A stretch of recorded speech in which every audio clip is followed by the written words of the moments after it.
Mbak Yeni, Anda kan di Fitra, Anda tentu sering meneliti bagaimana kemudian kong kali kong hal-hal seperti ini terjadi. Dalam hal seperti ini, siapa yang menurut Anda bermain di dalam kejanggalan sumber waras? Nah, kalau kami gini saya tanya langsung, Mbak. Saya langsung tembak ini. Jelas ya di dalam apa ya, di dalam proses-proses pembahasan di dalam hal ini adalah kepala daerah sebagai penyusun dan kuasa pengguna anggaran gitu kan, kemudian melakukan proses pembahasan dengan DPR kan begitu. Kalau di dalam nota tapi itu kan di atas. Betul. Artinya pembahasan tahu tentu gubernur tahu. Belum tentu, karena kan siapa yang diberi kewenangan atau diberi kelimpahan kewenangan dalam hal ini adalah pembebasan tanah untuk sumber waras.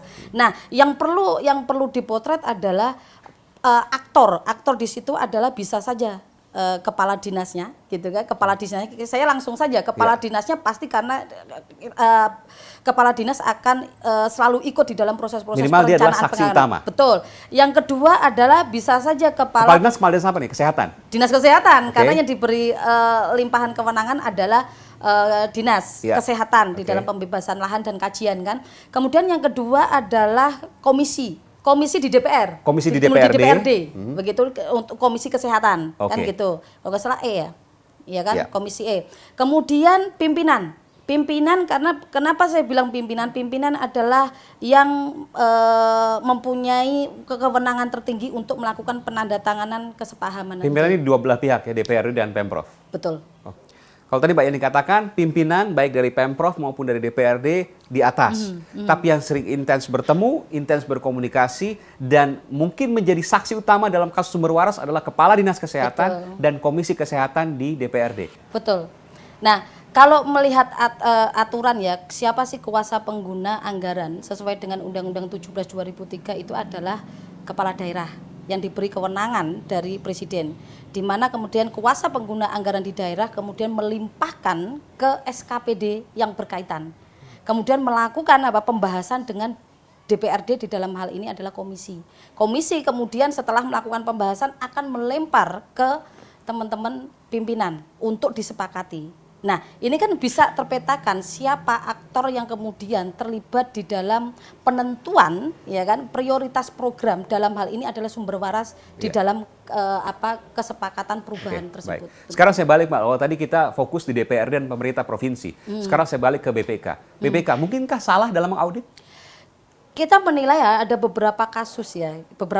Kita harus bicara bukti nih Mbak ya? Iya, nggak bisa bicara asumsi-asumsi. Betul, kita berbicara bukti saja gitu kan. Ada beberapa kasus yang kita bidik, umpamanya seperti Sumatera Utara. Keluarlah WTP, wajar tanpa pengecualian gitu kan. Tapi kemudian kita tahu kasus Sumatera Utara, gubernurnya kena, betul, kepala DPRD-nya kena, beberapa anggota DPRD kena, kemudian sampai yudikatif kena di sana. Juga kena. Tapi kemudian kan penilaian dari BPK itu kan jelas ya, WTP wajar tanpa pengecualian. Tidak ada masalah. Tidak ada masalah, tidak ada perbaikan secara administrasi. Nggak mungkin secara audit ketika ada gubernurnya kena, DPRD-nya kena, hakimnya kena di sana, ya. Tapi kemudian hasil auditnya wajar tanpa pengecualian. Tidak mungkin itu. Tidak mungkin itu. Pasti kan ada gitu. sesuatu. Pasti ada sesuatu hal. Makanya ada beberapa masyarakat sipil yang mencoba untuk mengkaji lebih dalam, gitu kan. Kemudian melaporkanlah, gitu. Pengembangan kasus ini kan jelas. Yang penerima fiktifnya siapa? Oh jelas, WTP dalam hal ini kita berasumsi bisa saja hal ini diperjualbelikan, gitu. Maksudnya? Loh. Ya kan WTP wajar tanpa pengecualian. Rekomendasi audit BPK bisa diperjualbelikan begitu. Itu bisa jadi rahasia umum gitu loh. Iya kan? Dan buktinya adalah Sumatera Utara. Sumatera Utara. Dan itu uang yang memesan, Mbak? Dalam artian bahwa ada iming-iming uang? Ya, kalau kita bilang itu adalah pesan, pasti ada terjadi transaksional. Kalau terjadi transaksional pasti ada uang kan begitu. Tapi belum pernah kebukti tuh.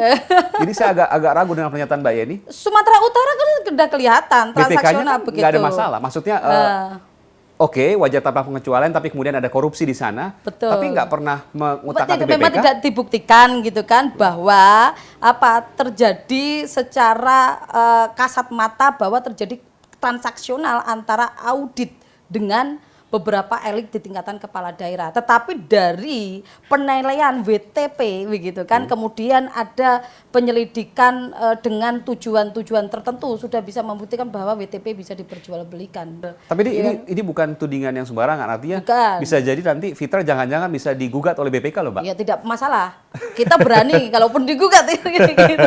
Untuk hasil pemeriksaan BPK. Karena ada indikasi seperti itu bahwa Ada wajar tanpa indikasi pengecualian seperti tapi ternyata ada korupsi di ada dalamnya. korupsi. Makanya kan kita selalu berbicara cukup keras dalam menyeleksi pimpinan di BPK maupun auditor yang ada. Karena kita berkeinginan bahwa mengedepankan independensi di dalam hal ini sehingga tidak tebang pilih, kan begitu yang pertama. Kemudian menghindari persoalan-persoalan yang tadi kayak gitu kan. Persoalan-persoalannya tadi adalah ini ada kasus korupsi tetapi bisa saja itu dimasukkan dalam rekomendasi perbaikan administrasi saja, tapi padahal itu sudah menyalahi aturan, kan bisa seperti itu.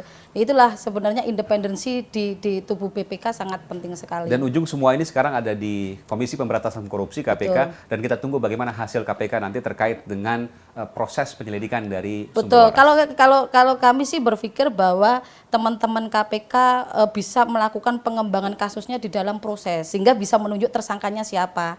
Ini kami menilai bahwa ini pasti ada tersangkanya, tapi siapa tersangkanya pasti akan kita tunggu. Pasti ada tersangka dari pasti kasus Sumber Waras. Sumber Waras. Tidak mungkin kemudian hasil dari KPK itu menghasilkan sebuah rekomendasi perbaikan administrasi, tidak mungkin. Ya, bisa dari Pemprov, bisa dari DPRD. Betul.